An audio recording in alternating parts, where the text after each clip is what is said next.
It's official. No, it wasn't Adam Pearce that booked the match. It was Nick Aldis. He has made Cody Rhodes versus AJ Styles at Clash at the Castle, an I Quit match, and that's exactly what we wanted to do watching this episode of SmackDown. Welcome back, guys, to Fog Wrestling.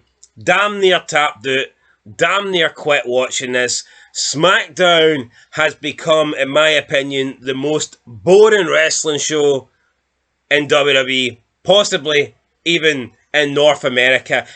As shit as AEW is, I don't find watching Dynamite as boring as SmackDown. SmackDown completely sucks the soul right out of you, and they do it right at the beginning, right in the opening segment, with this watered down B-level, C-level, D-level, F-level, F for fucking failure, F for three bums that couldn't lace Roman Reigns' boots, yet they're coming out acting like they're gods, acting like they're the new freest Samoans on the block, the new Bloodline. Newsflash, you're the only three Samoans left. Jay's on Raw, Roman's taking time off like he always does, and fuck knows what's wrong with Jimmy, but he's not there. This new version of the Bloodline absolutely sucks. Solo Sikoa is not it. Tama Tonga Luatoa, neither of those guys are it. They're all just shit. They are so bad. I've not seen anybody with a positive reaction. You look on Twitter, everybody's saying the same thing. This new Bloodline, and we've been saying it for a while, we've been saying it pretty much since after WrestleMania, they fucking suck. You just can't put them in the same faction that Roman Reigns was in and expect it to be great. I mean, it doesn't work like that. It's not how things go. You cannot take Triple H, Batista, Orton, and Flair out of Evolution and fucking stick in like a Colin Delaney and a bloody some other guy, I don't know, three other shite guys, call them Evolution and expect people to think, wow, this is still Evolution, this is still good. It's not good. It's so bad. So fucking bad. It's so bad. It's not even so bad it's good. It's so bad it's bad. 2 SmackDowns in a row. I've passed out numerous times. Numerous times, everybody. And it's not even a piss take, man. You're literally falling asleep during this and I'm having to watch it by myself. Yeah. No, it's not. And at least when you're awake, man, we can kind of banter about how shite it is. But see, when you're sitting here, you're watching it, it's soul destroying, man. It is soul destroying. Bloodline absolutely suck. Boring. Cody Rhodes is an incredibly boring champion, and Bayley's run as the women's champ is probably the most lackluster female title reign I can remember in a very long time. SmackDown right now is absolutely sucking, and I think this show, I don't see how people can prefer this over Raw. I know Raw's got that extra hour, but Jesus Christ, give me Raw over this. Give me Priest over Cody. Give me the Judgment Day over the Bloodline. Give me Liv Morgan over Bayley.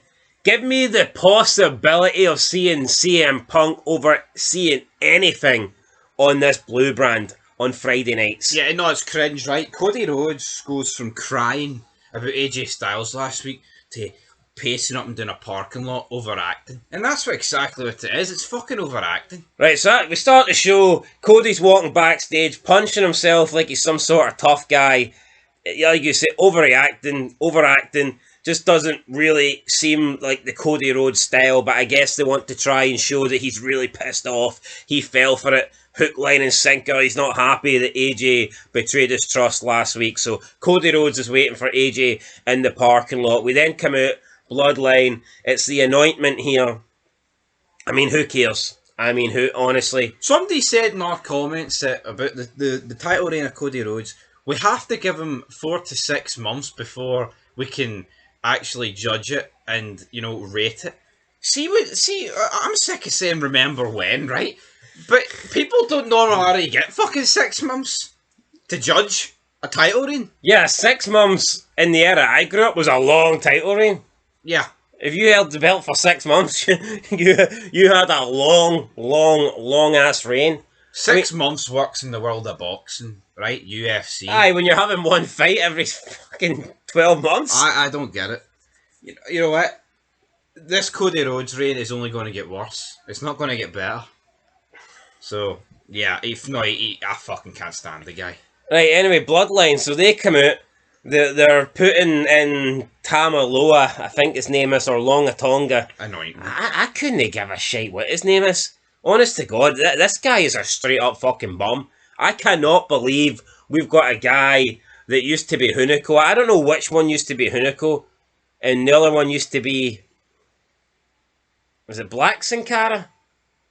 I think it's Black Sin Cara. No, Hunico is Black Sin. Anyway, like, don't care who these guys are. They both suck. Solo Sikoa sucks. He's out there thinking he's Roman Reigns. I mean, Jesus Christ. I thought I was sick of Roman Reigns. I take Roman Reigns back. I didn't appreciate Roman Reigns until he left. No, this is awful.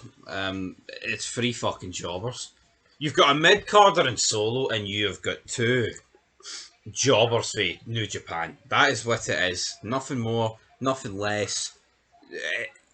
I can't believe that this is actually... And then you've got Paul Heyman acting like a fucking goof. Like, crying, shaking his head about what these 2 are doing. Or 3 are doing. Tama Tonga gets labelled the right-hand man. So he's taking that... He's the consigliere. So he's the new Jey Uso. No, but it's pathetic though. It's like, this other guy they're anointing has been in the company like 5 weeks. Why does it take 5 weeks? It's because they don't have anything creative for them to come out there and just cut a normal promo. Yeah, Solo asked Paul Heyman to thank him for saving him from Kevin Owens last week. He thanks him. He gets threatened a little bit. Tama says they could have let Kevin Owens kill him, but they saved him by orders of the tribal chief. Solo's the acting tribal chief, I guess. They're just bullying Paul Heyman at this point. It was a shite promo. I'm not going to talk any more about it. Kevin Owens walks out. He wants to fight. Gets in the ring. He fights. Awful yellow shoes. Yeah. And then the Street Profits come out. This is like literally a carbon copy of what we got last week. Yep. The only difference is last week Kevin Owens was in the ring. The Bloodline attacked him first. This week, the Bloodline are in the ring. Kevin Owens attacks them just for, once again, the Street Profits to make the save. Exact same shit as last week. And predictable as hell. This happens. You know we're going to get a 6-man tag match. And we do. Look at these 6 men, though. It's Kevin Owens at his lowest ever stock, I'd say. He does not feel anywhere near main event worthy. Street Profits, when was the last time they got their hands on tag team titles? Yeah, but forget about tag team titles. They're 2 fucking bums, man. And then you've got the... I know, I said that as if they had the tag titles, they'd be like high up or something. No, belts or no belts are fucking shit. This is 6 jobbers. In the main event. Yeah. In the main event. So yeah, that's it. Basically, we get that. Then we see Bianca and Jade Cargill walking. So, back from the commercial, Solo Sikoa tells Paul Heyman that he better get a 6-man tag match made tonight or the main event will be Heyman versus Tama Tonga in the locker room. Again, Heyman just being like bullied here by the Bloodline, waiting, I guess, on Roman Reigns to return and save him. Like, why is Roman Reigns putting up with this shit? Yeah, where is he? It just makes no sense. See by doing this, see by them bullying Roman Reigns and by Solo taking over and claiming he's the man, claiming he's the tribal chief. I think with Roman Reigns' absence, the fact that there's no explanation, it makes Roman Reigns look like a bitch. It makes Roman Reigns look like he's just sitting at home allowing this to happen. No, it does. It's not like he's out injured or there's a reason he can't be there. I know they're not mentioning The Rock, but what about The Rock as well? See when The Rock and Roman Reigns come back? Yeah, it's like when The Rock came back, they were teasing, oh, Roman Reigns, The Rock, who's the head of the table? And you can almost accept The Rock taking a back seat for Roman Reigns because he acknowledged him. But why is The Rock fucking sitting there thinking, well, not that he would be watching this crap, but why is The Rock going to let Solo Sikoa, this bum, 36 defeats in a row, claim to be the tribal chief? They're The Rock talks about his bloodline and his family history. His family would be rolling in their grave, having Solo claim to be the tribal chief. No, but see the way the bloodline dragged on for like 4 years. Is this? Could you imagine if you got Solo for 4 years? Holy shit! I think we might. I'd stop watching. I think we Wait might. until Roman decides he wants to come back. Maybe. WrestleMania 44. Aye. Screw that shit. Bianca Belair, Jade Cargill take on Candice LeRae and Indy Hartwell. What have you got to say about this match? This match was poor. Now, apparently, it was supposed to be a one-on-one match. It got changed to a tag team. We seen earlier in the night, Nick Aldis says, "Oh, look at this, Candice LeRae, your neck or your knee or whatever it is healed. You're in the match." We get the match. We have the two other tag teams at ringside, Unholy Union and Baszler and Zoe Stark. Just a squash match here, but a bad one at that. Nothing exciting, slow paced, nothing great, sloppy, boring, absolutely boring. Crowd weren't into it either. They were booing. Well, not booing, but you heard crickets, and they weren't happy, right? Talking about stock, Bianca Belair's worst she's ever been. Yeah, and it's just I've never liked her, but I can accept when people are on higher stock than others. And I don't think this Jade Cargill run's doing any good. No. I mean, she first came in, and then she'd like disappeared for 6 weeks, and then it was like another 6 weeks to see what brand she was going to sign with.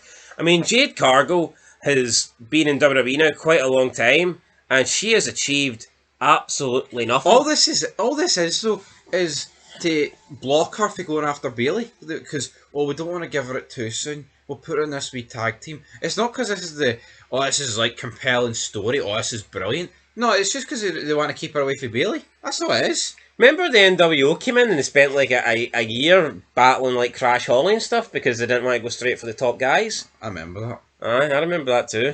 Instead of running over the Rock in the ambulance, they ran over Crash Holly. But look at Brock Lesnar. He came in, he was champion pretty much fucking straight away. I mean, you could have had something similar, I guess, with Jade Cargill, but they haven't decided to do that. They put these two in this unbearable tag team, which will obviously result in a Jade Cargill heel turn. But at this point, I mean, who cares? This run's been shite. Also, after the match, they beat up the two bloody mutants. And it's like, why does she do the move, Jade, and then go for the pin? Yeah, I don't get it, but you know what? Ethan Page has been on NXT for 2 weeks, like, and I think they've done a better job of him than Jade Cargill, and she's been. Well, let's talk about what about Brian Pillman Jr. They fucking dropped the ball with him. There's a lot of people who've dropped the ball. Lexi King. Aye. True. You know, he's fucking losing to jobbers. Although when he made a decent start, and then Aye. I don't know what Ethan happened. Page has also probably collapsed. Yeah, anyway, Jade Cargill, Bianca Belair win. Nick Aldis walks up. Oh, by the way, Bianca Belair and Jade Cargill just destroyed all two teams, if anyone cares. No, They that. hit stereo finishers. Isla Dawn gets taken out. Synchronized. She got like What did you say? Sterilized? stereo finishers. Stereo finishers.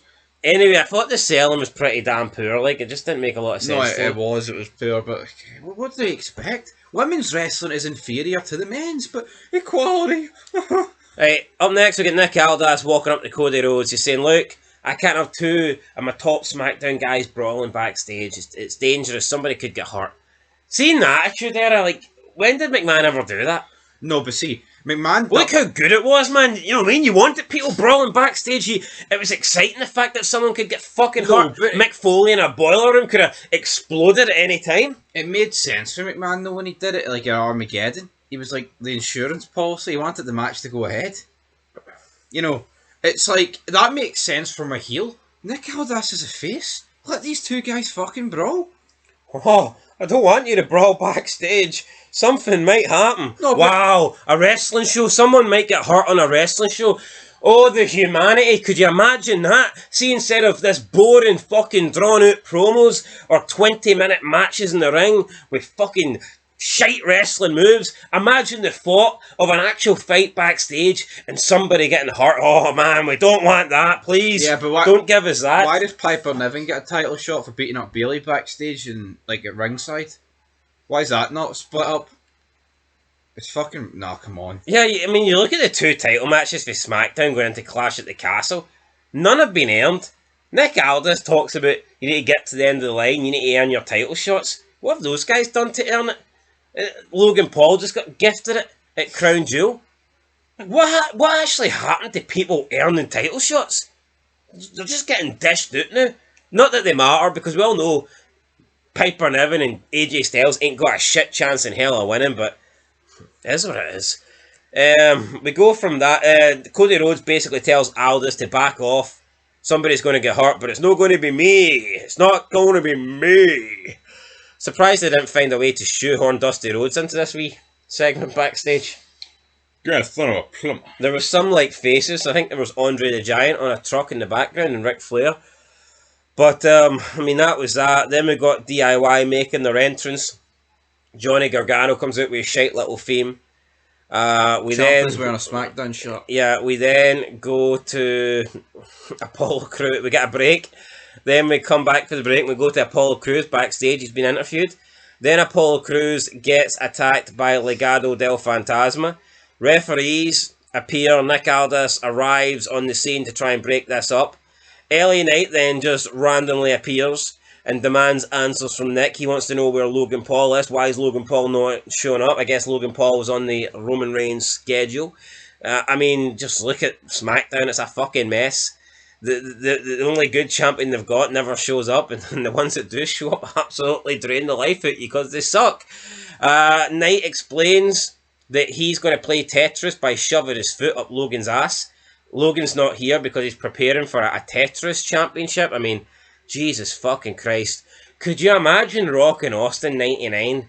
Rock, Austin wants his Smoking Skull championship. McMahon, hey, the Brahma Bull didn't show up tonight. He's playing Tetris. I mean, come on to fuck. What is happening here? Seriously. Then Carmelo Hayes comes, rolls up, and he wants to know why everything's not about him. Knight says Aldis spoke about there's a potential opening tonight for a match, and the match gets made.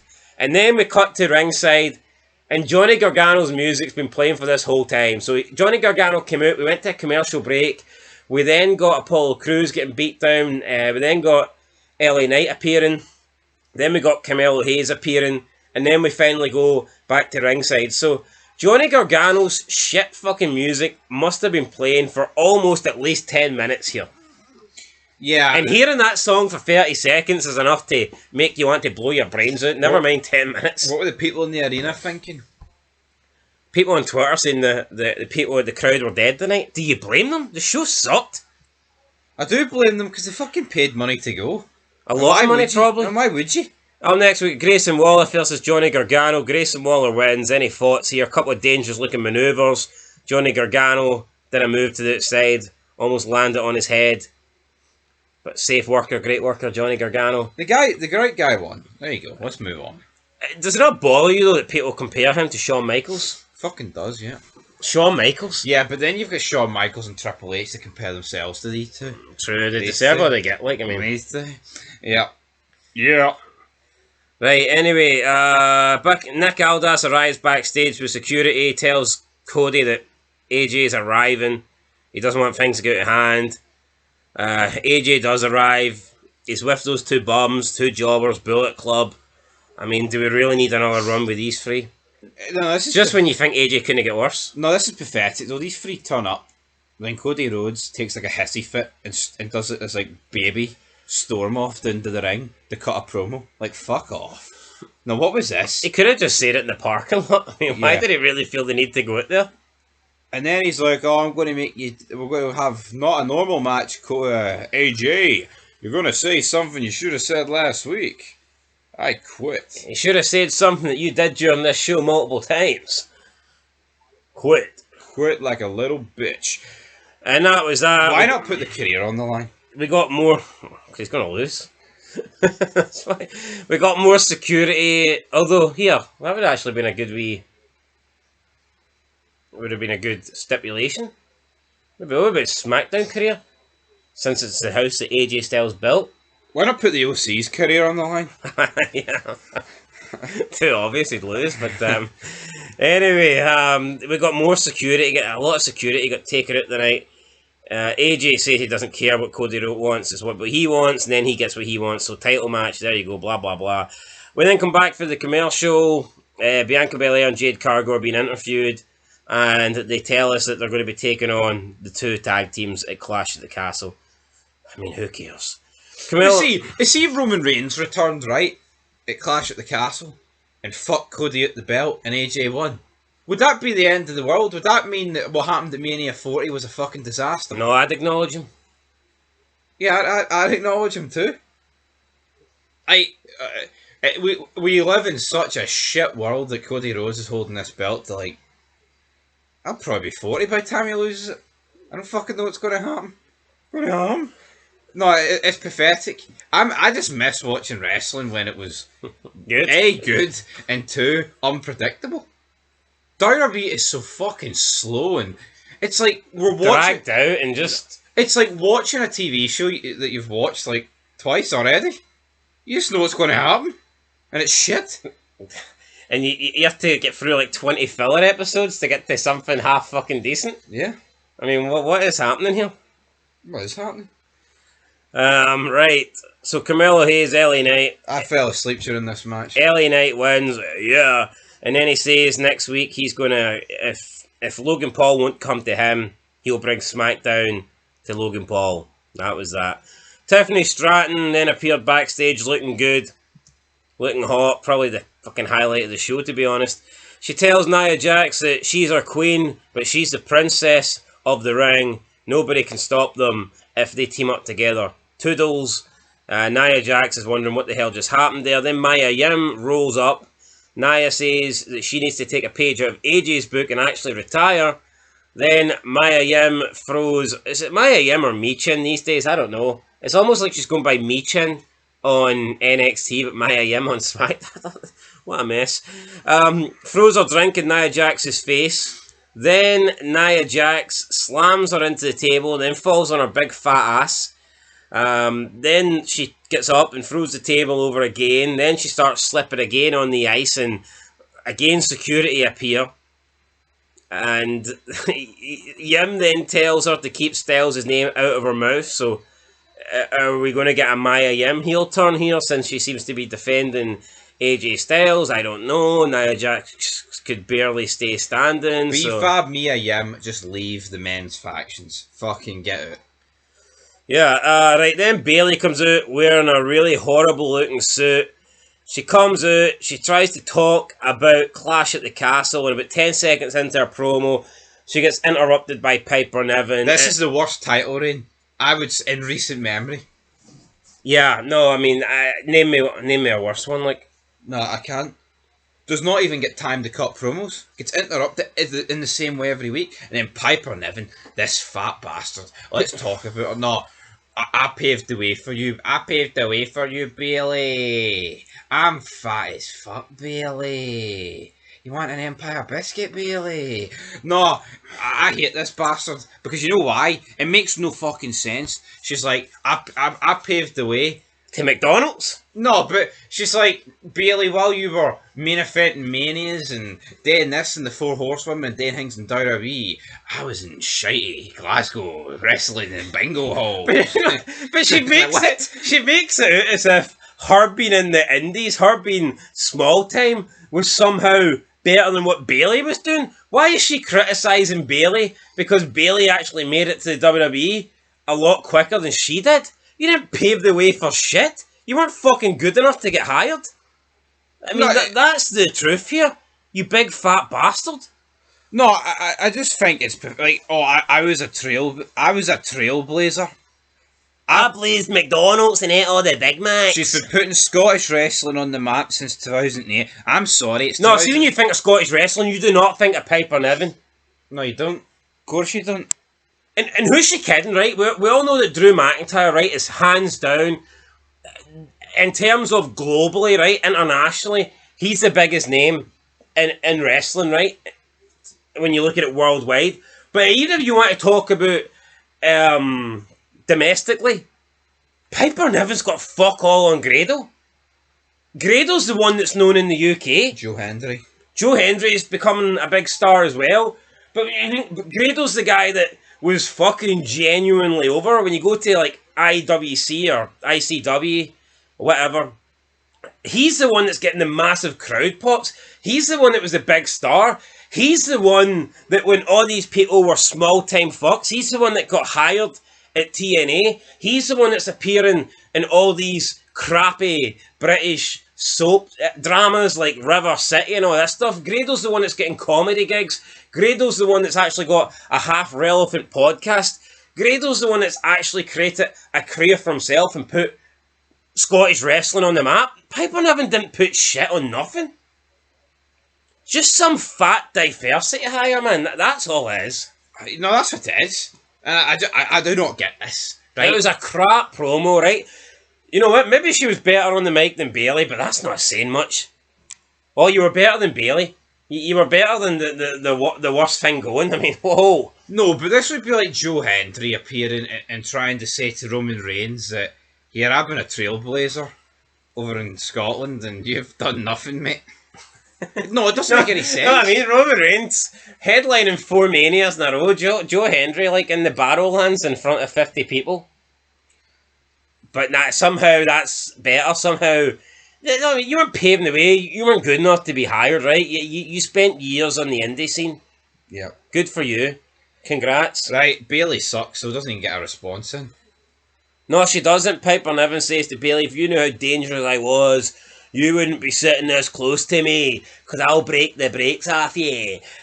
Talks about the Mae Young Classic 7 years ago. I mean, Jesus Christ. Putting Scottish wrestling on the map since 2008. Look how long 7 years is in wrestling, man. Austin was gone after 7 years. Austin came in, and within the space of less than 7 years, had the greatest career of all time. Was the biggest star of all time. And Piper Niven... It's had 2 name changes and that's about it. Yeah, she's had a couple of name changes. She's put on about 200 pounds. And she's made it from the Performance Centre. She's made it from the Mae Young Classic to being a jobber on SmackDown. And somehow that's... Only reason getting this match because she's Scottish. That is it. Glasgow, Scotland. Yeah, I mean, here, she says she's putting Scottish wrestling on the map. Clash at the Castle's putting her on the map. Aye. Or else she wouldn't be a part of this show and she wouldn't be getting a title shot. And that map might fucking tip over. But let's talk Reinforce that ring. Let's talk about Logan Paul. I thought this was a good promo. Again, I mean, it's not live, so they can edit it, but he pretty much did it in one. Logan Paul's good. Say what you want. And yeah, I actually thought he destroyed it. I tell you what, right? See if it meant we got better promos. I would take the backstage promos being taped. What do you care? Like, seriously? See if the backstage segments weren't live. Would you give a shit? No. You wouldn't know. Exactly. Maybe they should actually do that and we'd actually make it some better stuff. Yeah. Absolutely. I don't think taping the segments can't be any worse than what we get now anyway. Cringe now. It's like, oh, Triple H just did this one panning shot with no cuts for the gorilla position right out to ringside. People are marking it as if that's the best thing they've seen. I don't like it. I don't want to see behind the scenes. I think it looks phony. It looks fake. Oh, sorry, Haku. Sorry, buddy. What's behind the curtain should stay behind the curtain. Aye. I don't want to see Shawn Michaels and Triple H frail. And to be honest, I'm actually pretty sure they've done that with Shawn Michaels at WrestleMania 14. I'm pretty sure he had that entrance, so it's already been done. Yeah, but what? Yeah, but they didn't like show like the production. But they showed pretty much everything in between, apart from the production. I think that's the way it should be. I don't think you want to see all the top figureheads backstage waiting in front of the wee screens. I know. I think it's shite when the show broke. I think it only works though if you've got an authority figure. I don't think it works when we're all one big happy family trying to produce a wrestling show. It works when McMahon's the tyrant. Alright? Anyway. How crap would it have been though if Austin walked behind the curtain and threw the belt at McMahon? No, they're in shit. Absolutely right. 3-on-3 match up next. Yeah. Boring. Do you know why I talk about LA Knight's promo a little bit? What do you mean LA Knight's promo? Logan Paul's promo. I fucking covered Logan Paul's promo. I said it was good and he ruined them. Yeah, well, he did. Well, he talked about needing a real challenge and that's why he's going to compete in the World Tetris Championship. And he'll make it simple. He competes against real champions. And LA Knight has never been a champion. And next week, Logan Paul is going to hold another championship to his name. He called him a mid-carder as well. Which, I mean, isn't really wrong. But the whole roster feels like mid-cards, so, I mean, whatever it is. Right, Kevin Owens and Street Profits then versus the new Bloodline. I mean, normally people say the new and improved. What's the opposite of the new and improved? The old and... Well, technically they're not the old, they're new, like, but... I've got nothing for you. I hate them. I hate SmackDown. They come out, they do their wee cringy entrance where they, like, kind of sway, and it's almost like they think they're a pack of wolves or something like that. Roman Reigns, well, no matter what you think of the guy, right, he had an aura about him. I can't deny it. I'm not a big Roman Reigns fan, right? See when people try and put him in the GOAT tier and try and put him in the same category as legends, I actually find that extremely disrespectful. I mean, if I'm talking about the greatest of all time, if you've got categories, for me, Roman Reigns isn't in the top two. I mean, not even close. I don't mean top two in terms of 1 and 2, the two best. I mean, if you're thinking of like A tier legends and then B tier legends, for me, Roman Reigns is at best C tier. But holy crap, he looks head and shoulders. He does feel like Hogan, Rock, and Austin combined when you compare him with Solo Sikoa. No, he does. These guys are just... They're fucking joke. I can't believe it's actually on WWE television. And look at their opponents.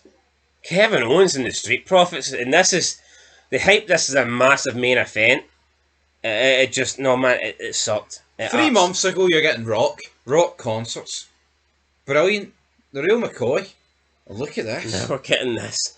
Match ends in DQ because I guess the Bloodline aren't good enough. They're dangerous. They're the Bloodline.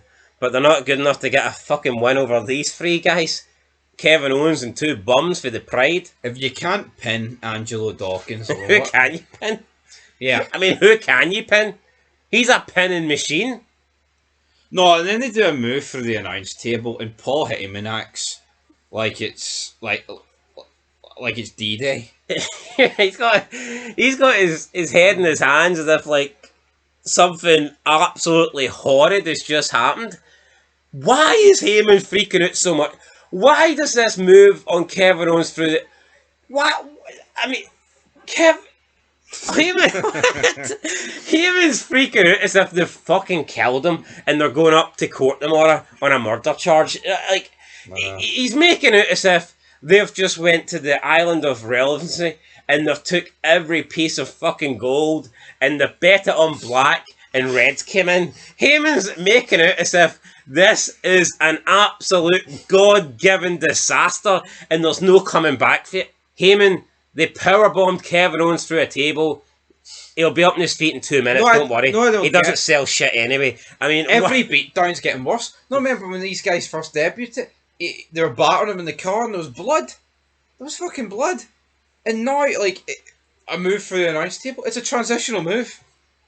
How many times did Brock do moves that kill people and Roman Reigns, the Bloodline in the past, kill people?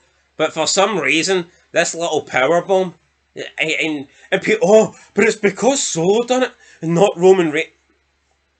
So what are the Bloodline supposed to do when Roman Reigns ain't there? Just get their ass whooped? Not do anything? See when The Rock bloodied Cody Rhodes outside the production truck in the rain? Where's Paul Heyman? Could you imagine that, though? His tears, the fucking rain. Could you imagine that if every time The Rock stomped Cody or slapped Cody, you've got Paul Heyman in the background overreacting, head in his hands going, oh no, The Rock's beating Cody, oh no. I mean, what are we doing here? I'll tell you what, I'm doing 0 out of 10. Fucking mince. I'll give it a 1. Don't know why. No. Tiffany Stratton looked hot. There you go. That's a 1 out of 10 for me. Nah, I think you should revise that. I think this show's fucking shite. Here, it's a 0.5. It's not like they're getting a good rating. It's awful. But Triple H is cooking, folks. Fucking sleep tight with that bit of logic. Because I know I'll sleep well. What's he using for oil bleach? I mean, what the fuck? He must be. Anyway, guys, that's it. 0.5 out of 10. And I know people are going to go, oh, you're hating. This was a good show. This was a great show. I mean, no, it was. Come on, be honest with yourself. Nobody watched this and thought it was a great show. No, nobody did. I mean, it absolutely sucked. And on that note, guys, we're going to go. Spent way too long talking about this. How long was it? Well, I think we're at 35 minutes, 36 minutes. That's long enough for me, guys. I'll catch you in the next one. 4 minutes too long. Till next time, peace.